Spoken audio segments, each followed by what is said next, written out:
Pape Thiaw, comme vous pouvez le voir, les lourdes sanctions, la CAF va subir après le cinéma de dimanche,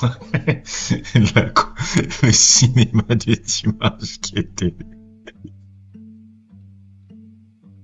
était un spectacle qui a failli un spectacle affligeant pour le football africain, pour le football sénégalais et pour le truc. Ouais, les Marocains volaient, mais non, Pape Thiaw, son comportement a été ô combien scandaleux.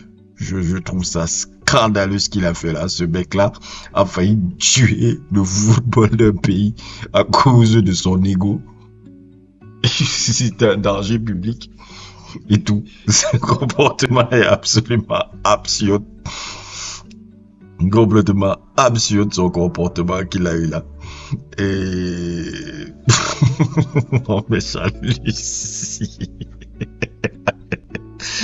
Le mec en pleine finale dit au gars d'aller au vestiaire, on pèse sur tapis vert. Mais... est-ce qu'il se rendait compte même de la folie qu'il était en train de faire? Ce mec-là. Waouh! Merde! Mais c'est-à-dire qu'il y a des gars qui pètent des boulons? Non, c'est pas sérieux. C'est pas sérieux. Je vais lire un peu l'article là que vous voyez là. La Confédération africaine de football a officiellement enclenché une procédure disciplinaire visant le sélectionneur du Sénégal, Pape Thiaw. Une décision lourde de sens, prise dans le sillage des événements survenus lors de la finale de la CAN 2025 face au Maroc, remportée par les Lions de la Teranga après prolongation. Au cours du dossier, l'épisode de contestation ayant suivi le pénalty accordé au Maroc en fin de temps réglementaire, selon les rapports, Thiaw aurait exhorté à ses joueurs à quitter la pelouse pour regagner les vestiaires, provoquant une interruption inédite dans une finale continentale. Un geste qui place désormais le technicien sous la menace de suspension significative.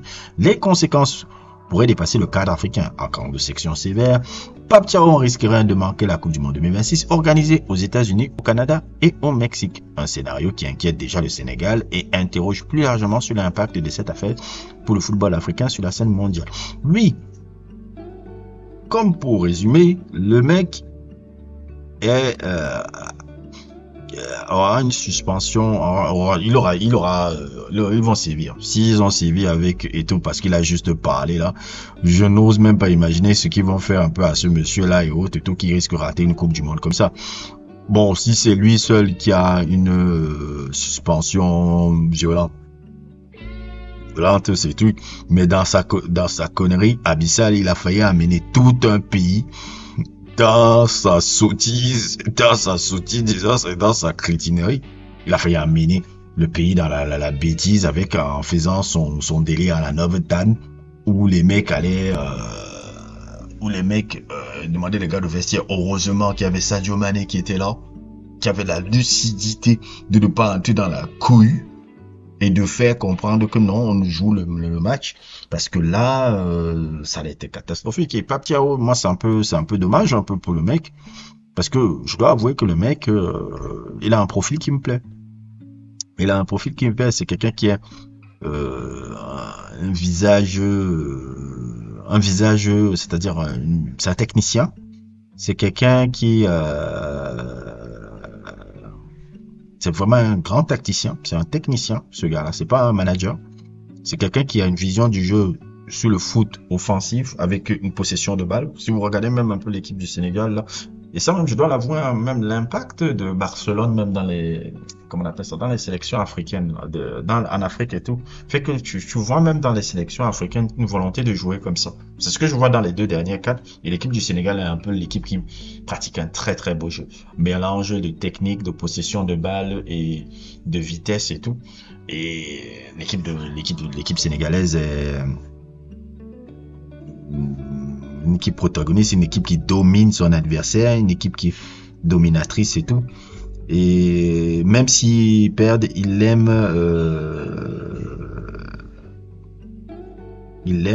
pratiquer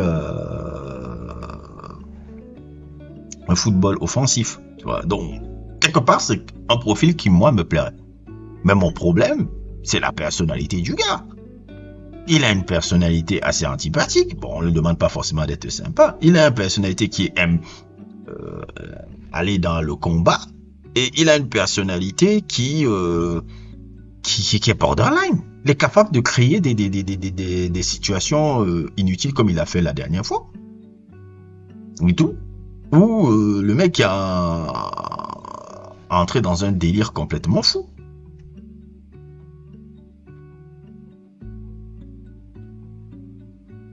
Dans un délire complètement fou. Et je ne veux même pas qu'on commence à dire, ouais, oui, non, le gars, ou de tout, c'est un martyr ou quelque chose. Non, il n'y a rien de martyr là-bas. Celui qui a sauvé le Sénégal, c'est Sadio Mané. Il a failli vous mettre dans la merde. Il a failli vous mettre dans la merde. Et encore un peu, j'ai envie de dire, ça c'est encore un autre sujet. Les TikTok, là, franchement, il y a un vrai problème avec les influenceurs de football que je vois maintenant sur les réseaux comme TikTok ou Twitter. Et les journalistes commencent à devenir comme des influenceurs de TikTok. Des influenceurs football TikTok. Et ça a craint de gâcher plus ou moins, un, l'analyse du foot.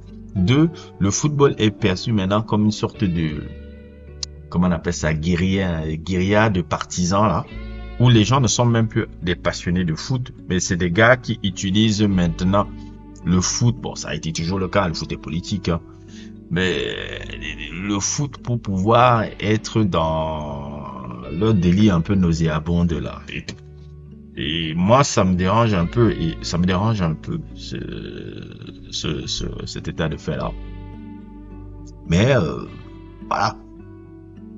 Voilà ce qui est truc. On a évité le pire. Peut-être c'est seulement Pape Thiaw qui va prendre sa suspension. Mais je vous assure, vous vous rendez pas compte de ce que vous avez évité. Hein. Vous avez évité vraiment une catastrophe. Ça aurait été le pire moment de l'histoire du football sénégalais. Le pire moment.